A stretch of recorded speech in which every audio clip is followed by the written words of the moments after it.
was a set of things that I knew that I wanted to read further and investigate, and then like have that then start to inform what I did after that. So I began, the strongest influences I had at the beginning was like was Robin Evans, In Front of the Lines, Leave Nothing Behind, and the way he talked about the relationship between drawings and buildings, and then as I began to do my readings, it started with the set of readings that was assigned by Paul Robinson when he came here. And his course, I had his syllabus, and I just read through. Did you take it? I did not take the class, but my two roommates did, and I've heard about it enough since then that I feel like I took the class. And so I read all the readings that they had signed. You've seen the damage it did. I did. And so that got me looking into hermeneutics, that got me looking into art in particular, and so looking at Paul Robinson's work and then his influences, and then from that I started looking into more, and I got really fascinated by surrealism.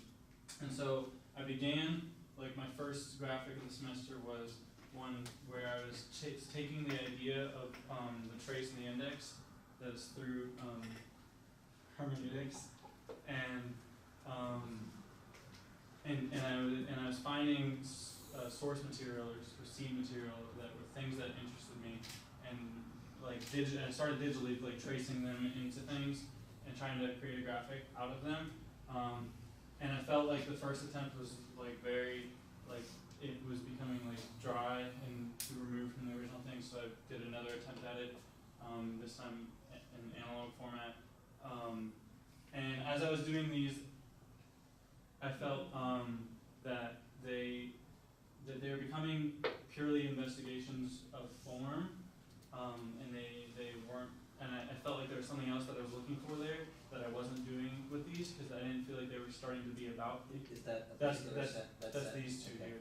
And so I've been referring to these ones as the aporias, and aporia is a word from rhetorics that is when you begin like a logical debate, you set out a sense of doubt, and the doubt can be either real or feigned, and that kind of relationship intrigued me. And so at that time, when I was doing this graphic, I had started to try to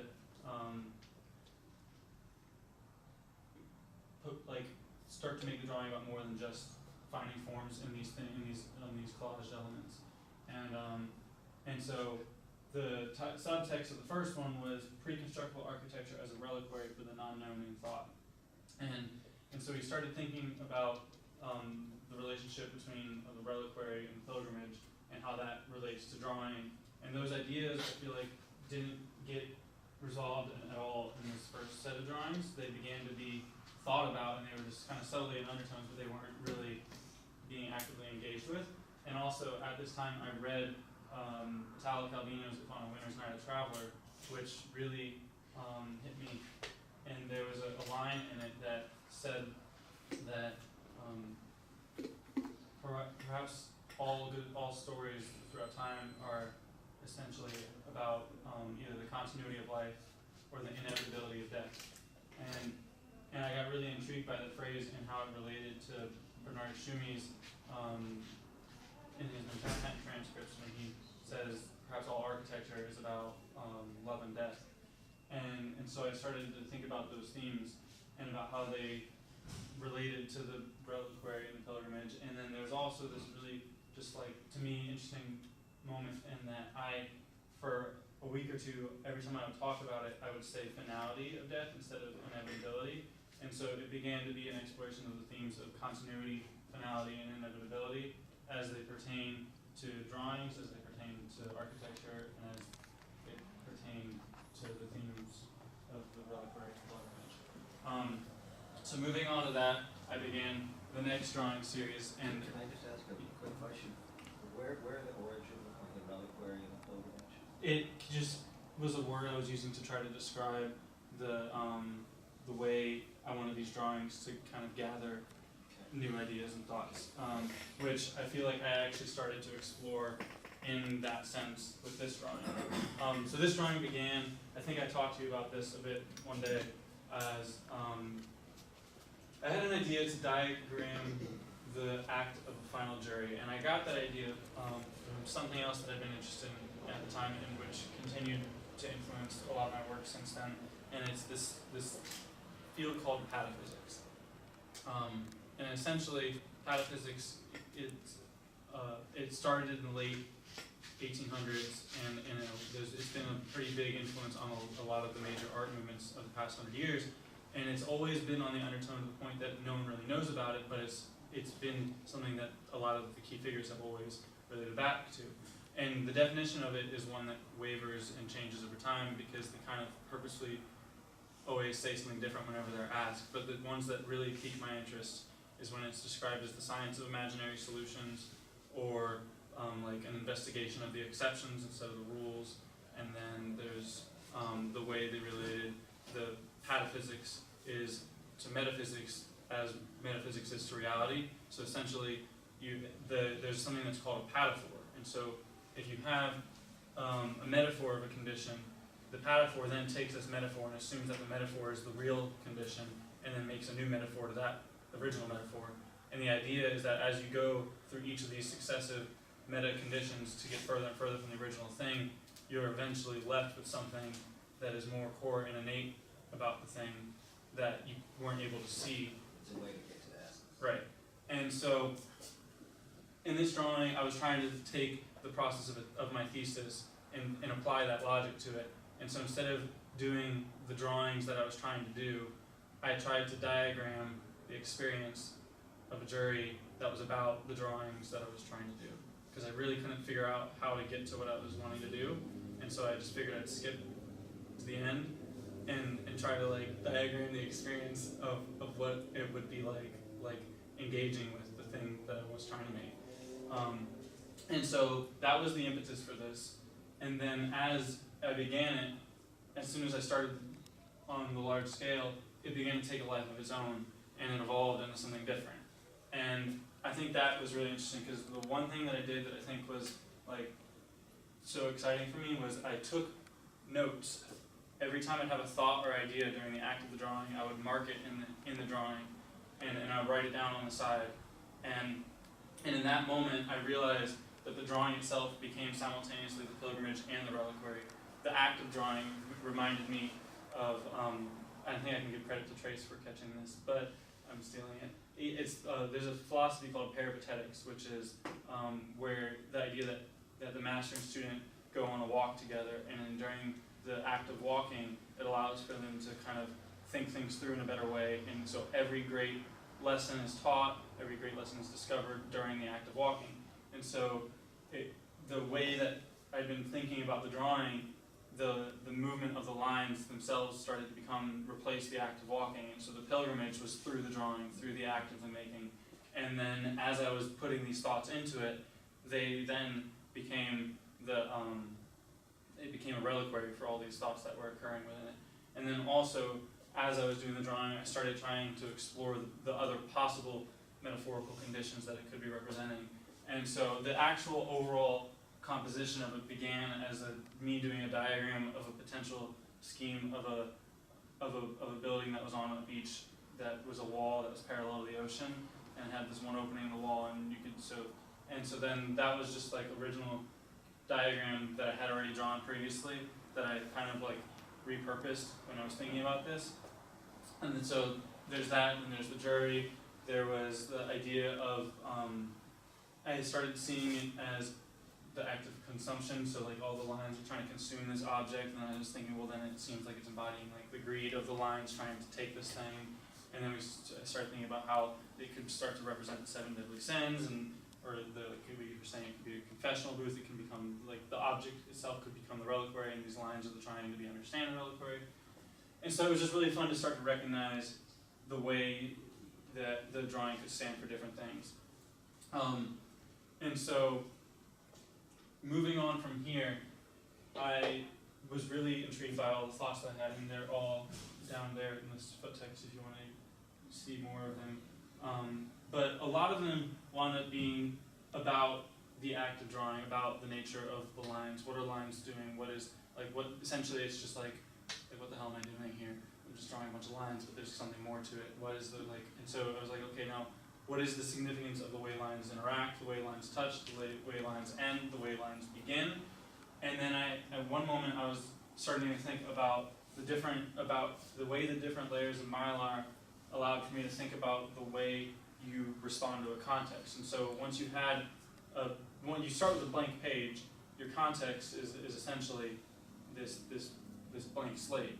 But as soon as you start to lay down a single line, you've already created a context. And so every line you lay down after that is a response to a context. And so if you put a new layer on top, you are now working on this new layer, responding to the context of the other lines. But then what happens if you take away the original layer and are only drawing on that new layer? And you can no longer see your original context. In that moment, you would be making responses that are ignorant of context and could potentially disrupt in the entire composition. And so, in that moment, when you put it back together, how do you go back in to these errors or potential errors and start to salvage and recompose the overall in response to these like moments of blindness, I guess you could say.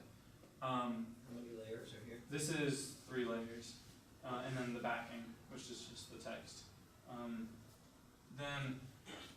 And so I think it's essentially, I think it's one of the final questions that was written here was, what would the space in between the layers be? And what would the space in between the ink and the Mylar be? Or essentially in between the intervention and the context, in between the different phases of time that we're responding to context.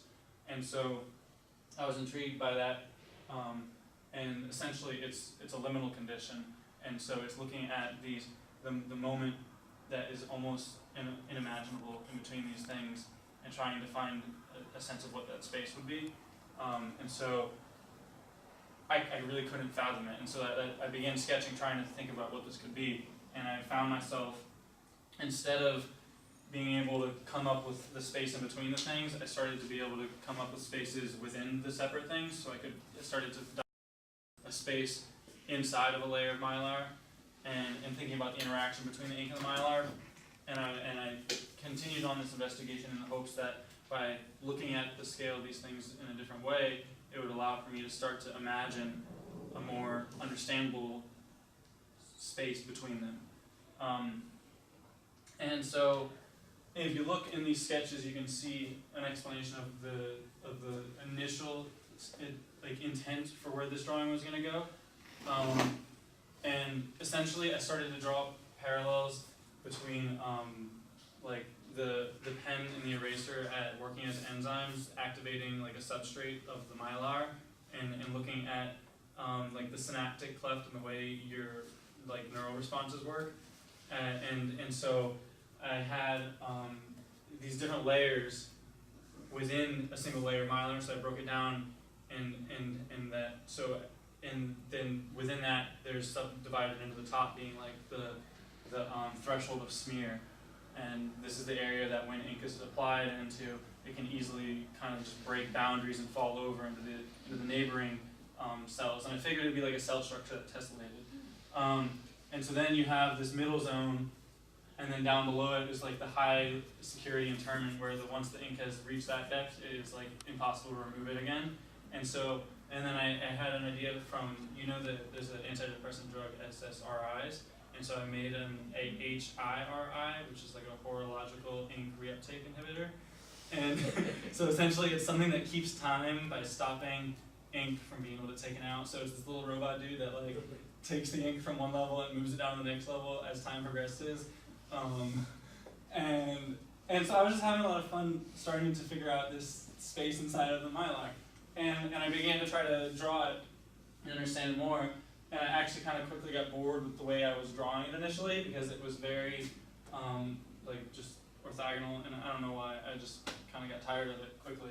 And so I just started just trying to find a new way of expressing the same ideas. And so I was very loosely going all over the paper with pencil, just trying to search for an expression of these things.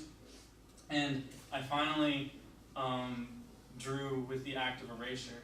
and that's how I came up with these forms, was through actually erasing out I just had a point, I just wasn't ever finding anything that was intriguing me, and through the act of just starting to erase in the just like Mylar that was coded in pencil, I came up with these forms.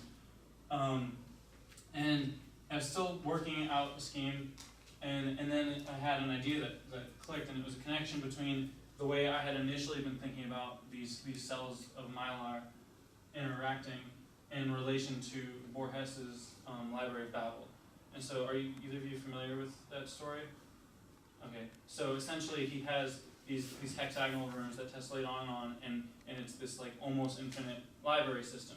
And so I saw the relationship of the hexagonal rooms and the way they go up and down forever and out to the sides as kind of similar to the way I was structuring out the space of the Mylar. And there's a philosophical lesson that people say that you can take from the story, and that everyone in the story is searching for the perfectly written book.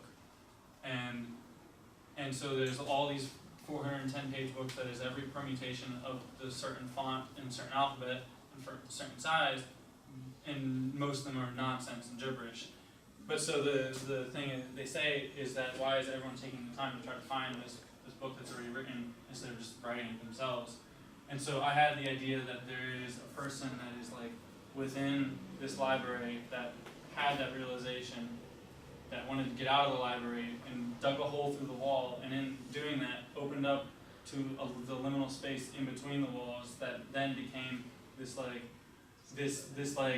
infinite reciprocal to the structured space within the library. And so this drawing is still like in progress. But so this was starting to be the space of that unimaginable in between that's unknown in the walls, essentially.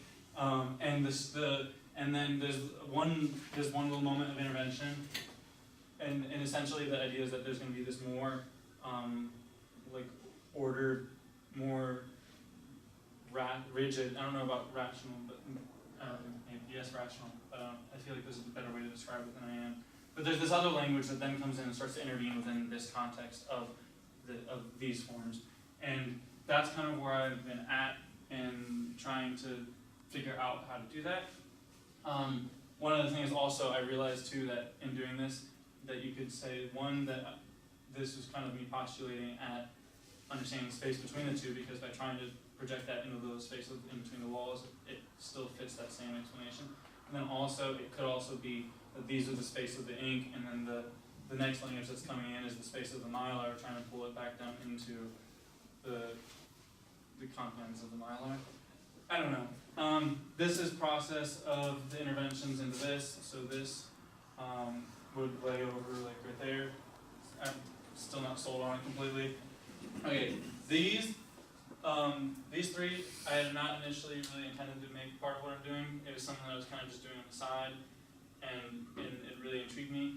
I read in the book in your hand that there was a professor that did a project that it started in like the 50s with a bunch of professors in Texas would sit around and one person would draw a plan, and then the next one would draw a plan, and they would all go back and forth drawing a plan into the same drawing, and essentially it would look as a cohesive whole, even though all these different hands are working on it. So the first one was like our idea of doing that. So me and my friends I said, okay, it's black ink, and we just draw and see if we can make something that reads cohesively.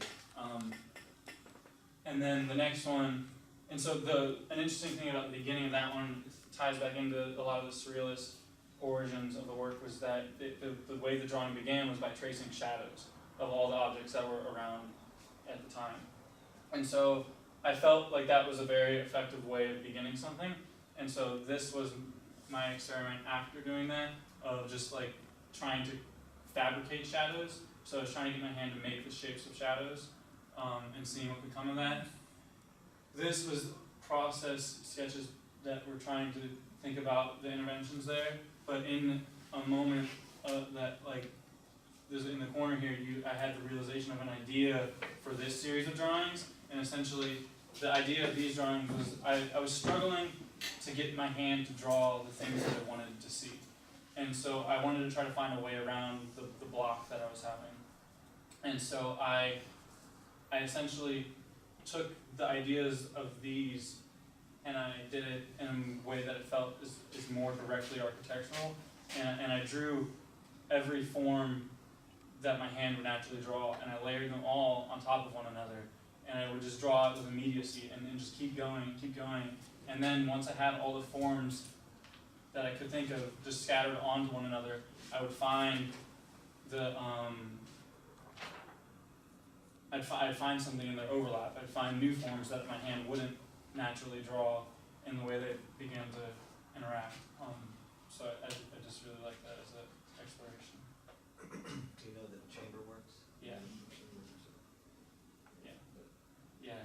It's like formal. Yeah. So just a few, Yeah, so that was the perspective. a few general comments maybe. And this is a semantic thing that I wouldn't call them graphics. I think it takes them to another place formally and intellectually. Okay. I mean, I think they're drawings. Okay. And to me, there's a difference. Okay. And I think that they're all spatial. Okay. The thing that I'm interested in, you didn't talk about it until a bit later, but I'm very interested in it as a spatial exploration. I also look at them and see, scale shifts, right? They could be details of things, they could be maps of the world, they could be maps of cities in some ways. There's a kind of mapping quality, particularly in the one that you probably is most resolved right now. Yeah. There's also, they're sort of about time for me, right? That's something I've been thinking about. Yeah, they seem to map time, and I do think the kind of, the pilgrimage and the reliquary are very much of that sensibility, yeah. right? So I think the language, particularly up front, is really clear in terms of where you're going. I think over here, intellectually, you're a little more scattershot, which probably makes sense. I think the way I read it is that you kind of, I don't know much about hunting, but it feels like it's like buckshot, and then you get very precise and use like a laser. Yeah. And then you use buckshot again, and then you use a few lasers. And I think that's kind of the way you're working now, which I kind of like, intellectually. And I think things like one-off experiments using your colleagues as a kind of think tank is really smart. And we probably should do a lot more of that, right? A lot more. I have an idea for taking Just in these. general. I have an idea for taking these further that is in that vein. I think it was actually in that book too, but I read somewhere else. I have the papers for it. I found an assignment sheet online. I think it's from MIT that they essentially, and I found it because it was referencing authors that I was looking up, and they had an assignment, and it was on the notions of collective authorship. And so what you would do is, instead of you doing your drawing, you design a set of rules for the fulfillment of your drawing, and then you give that set of rules to other people and make them do the drawing, and then you see how it changes. Did Keebler do something along with the spirit of this a few years ago for his thesis, where Okay. he set up a kind of project Yeah. in one of the classes to go meet and did it. Okay. And he was looking at issues of play. Okay. Is the kind of term that he framed things in, but it was, it had this very clear kind of pedagogical Yeah. underpinning. We should bring him in, you should talk to him. Okay. He's very busy now, but it would be a good resource for you. But yeah, so I'm thinking of doing that with this, because I can break it down into it's like 5 or 6 steps that were very ordered for me, and so I can explain it clearly, put it next to a sheet of paper, put it up in the studios, and just come and pick it up a few days later. Are you writing a lot right now? I've been emailing Brian Cantley back and forth a good amount, so I do have a lot of stuff text explained, but it's a lot of it's off on other tangents too, because. Okay, well, I think, we need to talk more about what you're doing, but my take is that this is being recorded. You should listen to it and almost transcribe it, because as a presentation, it was really lucid, like really lucid. And I think you should just, I don't know, if I was your chair, Yeah. Okay, I can tell you what to do then. That's good. Yeah. Follow that one there. Okay, that's right. As a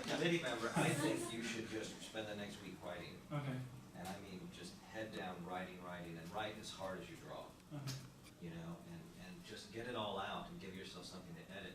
And it need not look any more conventional than your drawings look conventional. I mean, it needs to be a body of writing as a text, but I think it should be just as multi-layered and complex in some ways as your drawings, although not initially. I think you just need to get everything out first, and then you'll begin to construct it. I mean, I imagine a thing in April that is handed in that is sort of about, it's a document about this, but I think the writing needs to be just as powerful as the drawing. Yeah, that's something that I've wanted from the I onset. think it's really important, because I think you're capable, I think we don't see it often enough, and you've worked very hard to ground yourself intellectually in a diverse set of things that you're beginning to stitch together now.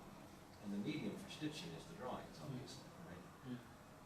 You made a kind of quirky little bottle thing over here.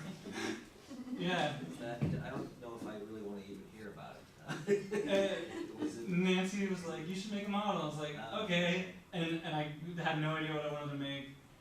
Honestly, it was like a lot of caffeine and wine. It looks like. And I just found things lying around and threw it together. We decided it wasn't his, it was very literal. It wasn't his. It looks like a music. We watched part of Planet of the Apes last night. Yeah. It looks like a musical instrument from Planet of the Apes. Okay. That's what I'll say right now about that. Okay. Can we talk about this? Yeah. I mean, I'm actually interested in both of these drawings. I mean, right now for me, the process stuff, these two drawings are the most important. I think that's interesting, but I wouldn't personally focus on that. I mean, the other thing you have to do in the future is present all of the layers and then the composite layer. In other words, I think you need to scan all of these and present them Small 11 by 7, not too small, big enough to see. Yeah.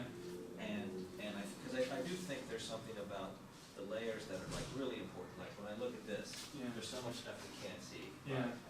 That's really about this is construction. So the other thing that these things are is constructions. Right. And I think their constructed quality is really important. Even though you're not building a model, you're constructing this, you know, in the spirit of a spatial construction. You know, we always think of the model as spatial construction, but the diagram, a good diagram is uber spatial. It's very spatial. It has depth and layers, and it's not three-dimensional, but it has spatiality. And I think a good drawing does. The drawing conventions of plans and sections have space in them, right? The good ones do. They have depth. So I think that's very much what these are about. And this, you know, I think that it's interesting because I think right now the drawings have multiple rationales for existing. I mean, they have different lives. Yeah. Which is kind of interesting. I mean, you could probably talk about that. It's a little schizophrenic, right? Because it's sort of like each of the drawings has multiple personalities. Yeah. So the drawings probably need to have personality disorders by their very nature. But you know how, what is the story of Eve? Eve has 8 personalities or whatever it is. It's sort of like that. Yeah. And I kind of like that because it's like they have multiple lives. I like that you pointed out because that was something I was interested in is we always talk about the multiplicity of readings that exist within things. And so I wanted to try to find a way to make a thing that carries that property within it. We talk about every decision you make that's an important decision having 6 reasons for being, and the more reasons you have, the harder it is to pull that thing out. And that, I mean, that's very pragmatic, actually. It's like the more embedded a decision is in the architecture, the less likely it is to be like value engineered out at the 11th hour, which is exactly what happens. Well, you don't really need that. It all makes sense. And when that happens, it often makes the project better. Yeah. Although people hate to hear that or admit it. But, you know, hard decisions, you know, make things better. Yeah. So yeah, I think the multiplicity of readings is perfect. Yeah. It makes a lot of sense. And I think that, you know, like you have, you know, it's like cooking, right? Like if you have tomato soup, it's basically tomatoes, right?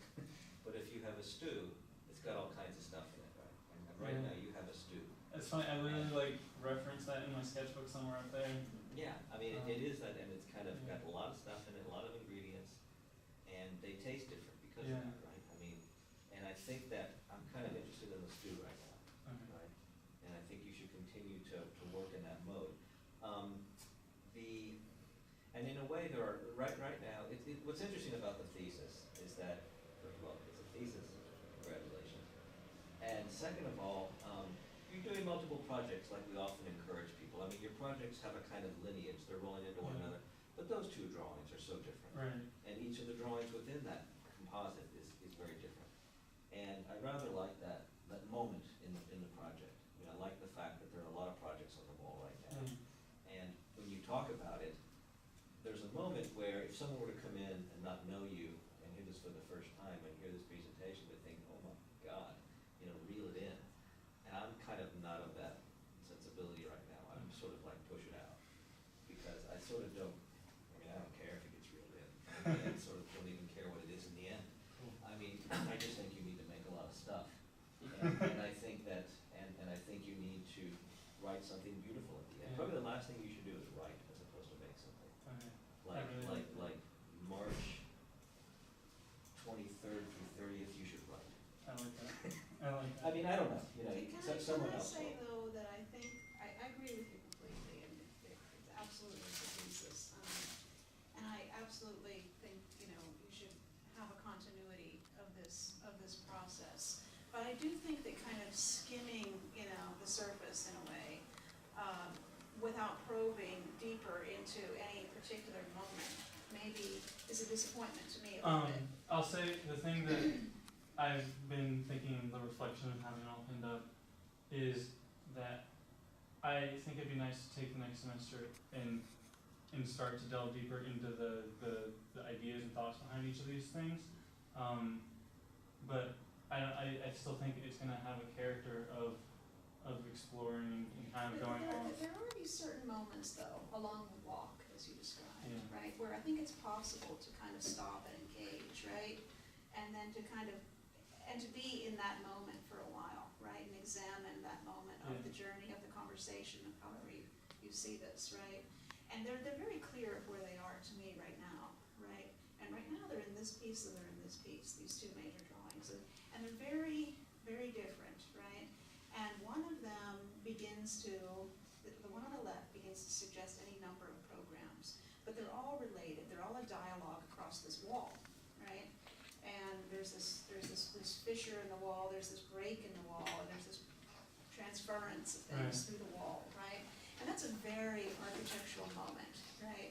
It's an intensely architectural moment, right? It can be described as the screen, and you suggested the confessional, right?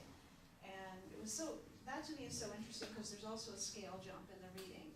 You talked about it as being a wall, and there's the ocean, right? And there's sort of the sea, there's the city, there's many things, right? That are conveyed, and then there's a jury, so there's a room, and it could be as tiny as the confessional as well, right? So there's scale jump readings, in that drawing, and they're really specific, experiential, phenomenological moments, right? That we can put ourselves in that place, right? We can put ourselves on that beach, we can put ourselves in that confessional, right? And I'm disappointed when that doesn't ever break off of the line, that there aren't these other lines that come off, right? And that get examined further before we, and so, and the reliquary is also the one that was back here too. So there's really three, okay? So the reliquary one as well, right? The reliquary and the pilgrimage, right? The wall and the dialogue across the wall, right? And then there's this one which you introduced Borges, so you introduced the library. And also another moment, right, where it absolutely begs a kind of, in a way, just simply an illustration of the story, right? An architectural illustration of the library, right? Which you start to do, the hexagons are in the layer of the drawing, right? And then and this might be two projects, this one, that need peeled apart. Because I don't think the Borges one relates that directly to the idea of the mylar. That is and the bottom drawing looks like flesh. It looks like a carved pig, right? A hog. Mylar's made from like pig skin, right? I mean, it's like this interesting, wasn't it originally? Yeah, it was sort of. We were wondering what is it made I looked of it up today. now. Today they don't make it of this anymore. Okay, so I mean, look at this. Right? Look at this. This is a crazy moment. This doesn't relate a lot to the library, although you could find a way to connect them, but that that's another moment too, I think, where I'm just conjuring images of ancient workshops where this paper is produced from the skins of pigs, Yeah. you know, and I'm in this really corporeal moment where I am also with the reliquary. You know, the reliquary is this conceptual thing, but it's also these jars that held fragments of Right. flesh, you know, and organs, right, and toes, Yeah. and other things of saints that, you know, that people keep forever. Right. And there's an There is, industry you of know, and so it's relics, right? it's strangely corporeal too, right? Yeah. I mean, as well as, and simultaneously, I should say, not so, corporeal, as it is abstract, right? And to me, that's the part that's missing, maybe, right? And I would love you to pull off on these channels.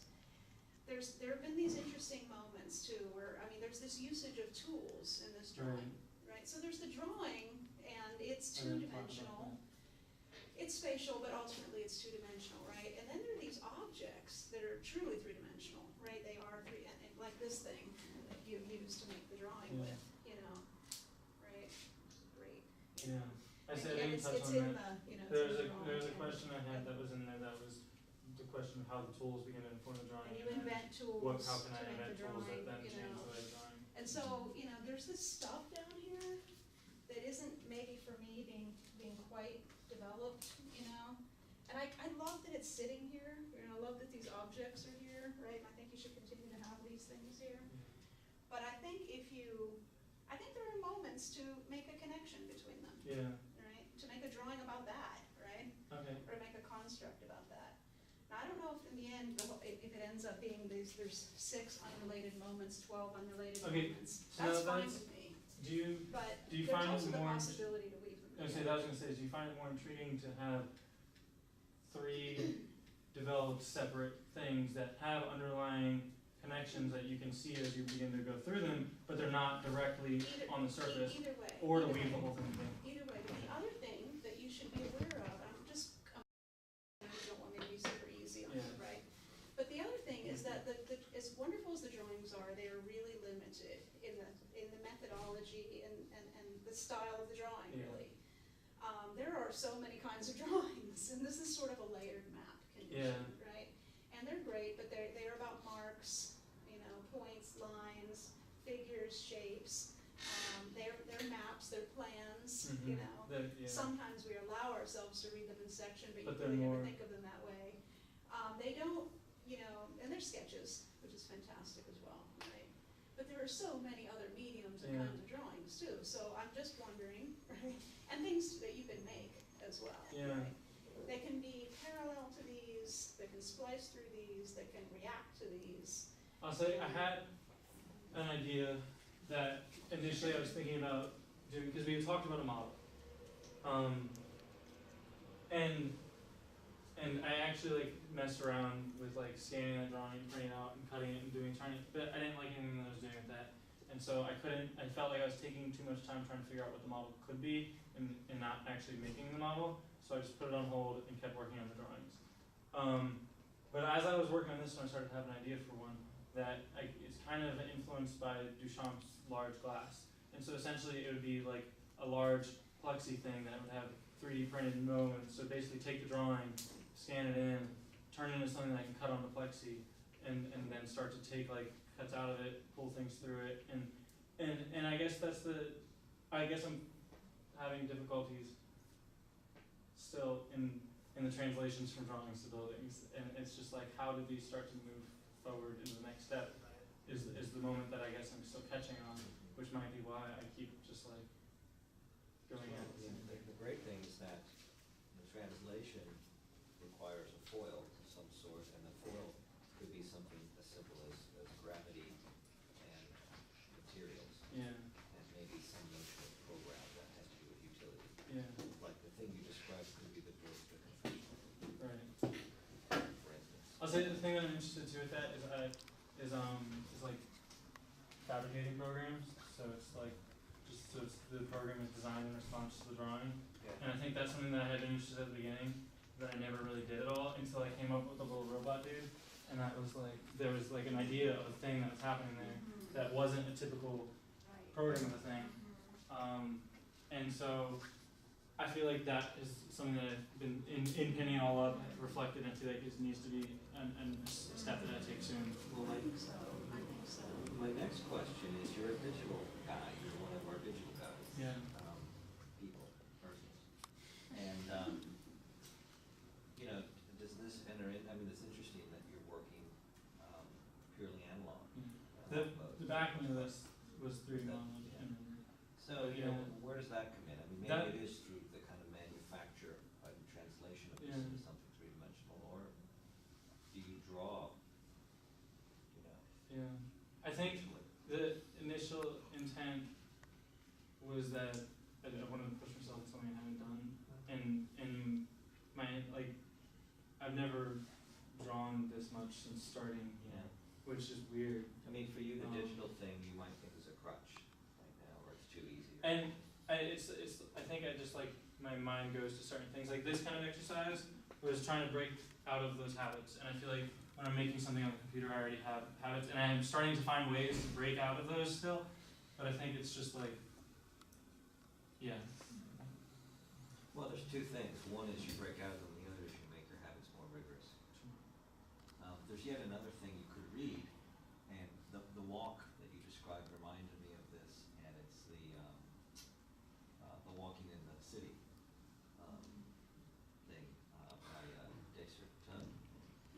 And there's a piece called Spatial Stories. It's about walking in cities. Who is it? Michel Desert Tun. D-E-C. I feel like you've referenced this to me recently. I think you referenced this recently. Maybe I don't know. How do you spell that name? Certeau, I think what's the name of the book? Spatial Stories, or Walking in the City, or I forget what it's called. I might have it in my office. So, I mean, I think for me, what I long for in this skimming of the surface is to be sort of submerged into it for a moment, right? For moments along the way, along the journey, right? So I need things of different scales, right? I need things of a certain intense tactility, right? Drawings that are like sections are like that, you know? Plans are not. Plans aren't like that, and they can never be like that, right? They don't sort of dip us in, right? So we sort of just get dipped into it with the section, right? And then we're submerged and we're surrounded, right, by space, by light, by the thickness of things, by the temperature of things, right? Doesn't come across in the aerial view, right? You know, and in the layer, right? And so, you know, this liminal condition, right? It's real, you know. And you shouldn't be so mystified by imagining it. The way that you imagine it is by beginning to make a drawing that is in it, that's submerged in it. The other thing I imagine, if you make a drawing that is, let's call it more conventional, you make a plan or a section. I should think it becomes a less conventional plan or section because you should exploit the possibility of that as a construct. So, I mean, occasionally you see people combine plan, section, axonometric, which is easy to do, but then I wonder, well, why isn't time part of that? Why aren't there why isn't there almost a fourth dimension to it? I say that's what that book about in the forward is still they're just saying, what's the fifth dimension? They all talk about time, but they're all trying to find after that, and so I guess it's more like about the experiential aspects.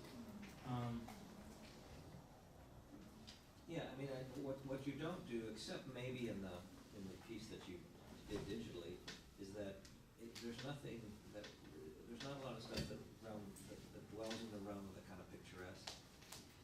I don't think that's something you're doing, which is probably okay right now. In other words, you're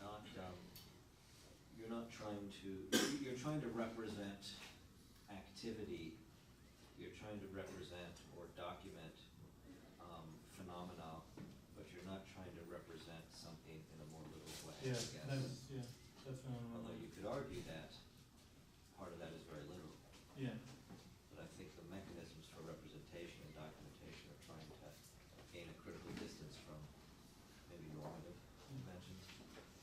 But I do think that at the end of the day, you probably need to straddle that line and walk back and forth between convention, a convention, and non-convention. I think that convention helps you because it's a grounding. Mm-hmm. And then to critique the convention is what makes it your thesis. Yeah. Okay. Very nice presentation. It was a really good introduction.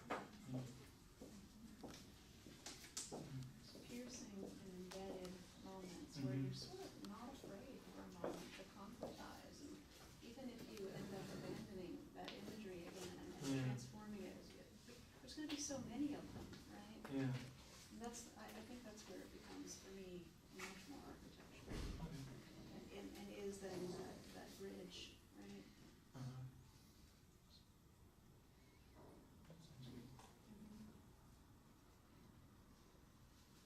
Okay, good, Right. good. Good.